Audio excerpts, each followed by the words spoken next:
I'm back today to do my April favorites. I'm a little bit behind. I kind of feel like once you get out of the routine of filming, it's just not part of the routine, right?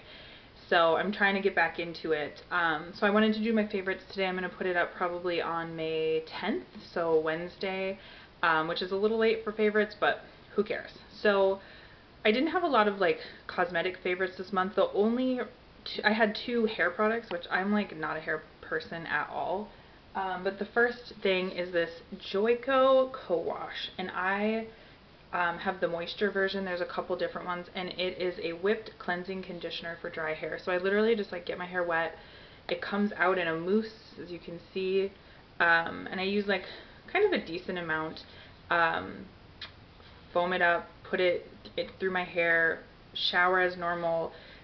I don't let it sit for an extra super long time. Get my hair wet, and I think this is the key, is I get my hair a little bit more damp, kind of lather it, and then rinse it out, and it makes my hair feel so clean. I've used a few different co-washes, and they tend to just make my hair feel very heavy, and this one didn't, and I would highly recommend it. And it actually lasted me, this is my second bottle, but my last one actually lasted me a couple months. It's about $23, but I felt like it lasting a few months was actually pretty okay. So the second hair product that I have was actually from my Sephora Play Box, and it is from Living Proof, and it is the Nightcap Overnight Perfector. I just started using this in April, and I actually kind of avoided using this for a long time because they're so highly scented. Everything from Living Proof is so highly scented, and I don't like the fragrance. But I put this in, I like take my makeup off probably about 6 or 7 o'clock every night, and then I put this in my hair as well, and it dissipates very quickly. But I find by putting it in that early at night, I just put my hair up in a scrunchie afterwards. The scent kind of stays away, and it doesn't really get on my pillow that way, because that was something else I was concerned about. But yeah, it's been really, really great, and it's made my hair very soft and manageable, and it doesn't feel greasy at all, which is pretty amazing for a leave-in conditioner. So my other kind of random favorite, I was a birthday present, my birthday in April, and I got these checkered white on white Vans. I got them from my boyfriend for a gift, and I've wanted white on white checkered Vans since last fall, but he actually got them specially made. So they have like these little bananas on the back. It kind of reminds me of the Andy Warhol banana print. And I just think they're like the coolest. It's kind of subtle, but it's still kind of odd and weird. And this makes my shoe look ginormous. But I love them so, so much. And I thought they were really cute. Probably overpriced, but really cute. And I've gotten a lot of wear out of them. So for my books, I did a recent reads video about 2 weeks ago where I mentioned You Can't Touch My Hair by Phoebe Robinson and Warriors Don't Cry by Melba Patillo Beale. Did I get that right? Those two were definitely my favorites. And then I also read American Street, which I have seen a lot on Instagram. Mostly Instagram. My cat's scratching at the door because he wants in, and I told him he can't come in this time. That one was really good. I almost did a separate review for that, but I just decided against it.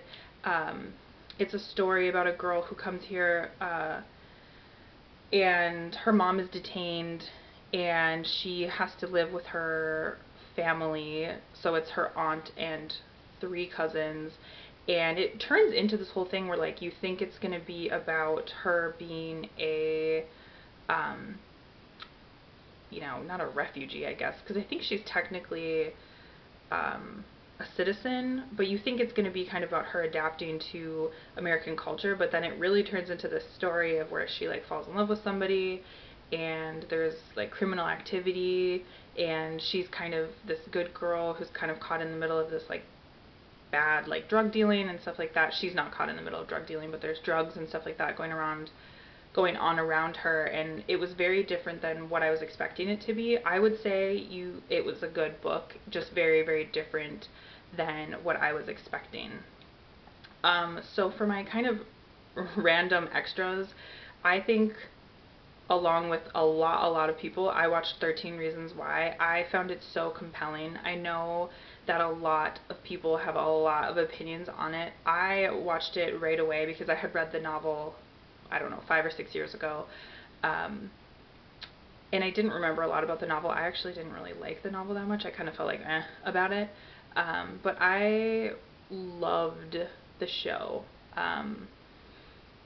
I know a lot of people feel like it's very triggering, which of course it is when you're talking about that kind of material, and that a lot of people feel like it glamorizes suicide. I didn't feel that way at all. I felt like it was really ugly and really talked about, it's like one perspective of it, and I kind of hate when people make generalizing or sweeping generalizations, I guess, about things like that. I really, really liked it, and I would tell people to watch it. I have told people to watch it. So yeah, I thought it was really well done.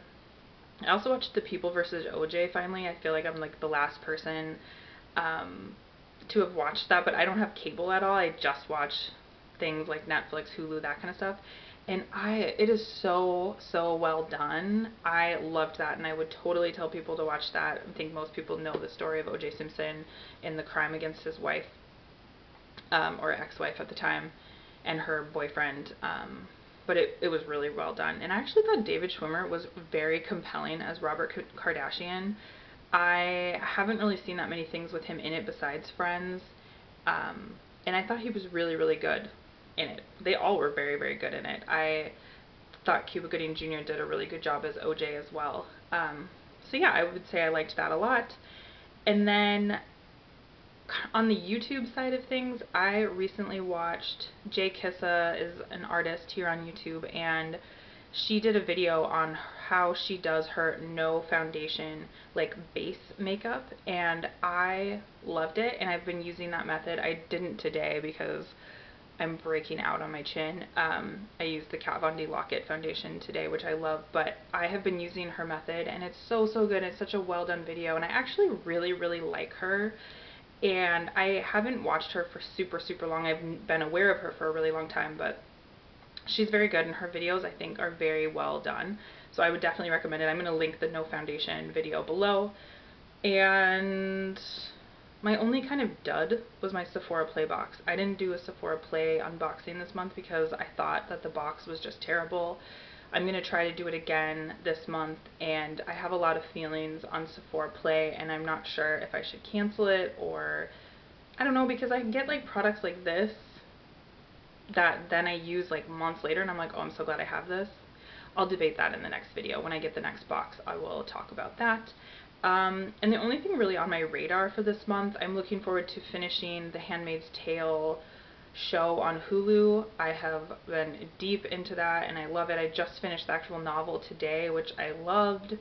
And David Sedaris is publishing another book at the end of this month. I think it's like the 28th or the 30th or something of May, and I'm really looking forward to that. So this was kind of a random, weird, rambly video. If you watched it, I appreciate it a lot. I feel like I have not been getting very many views lately, I think because I've been so inconsistent. But yeah, I appreciate it if you did watch it. Yeah, I think I will just leave it there. I will talk to you later. I hope you have a happy day. Alright, see you later.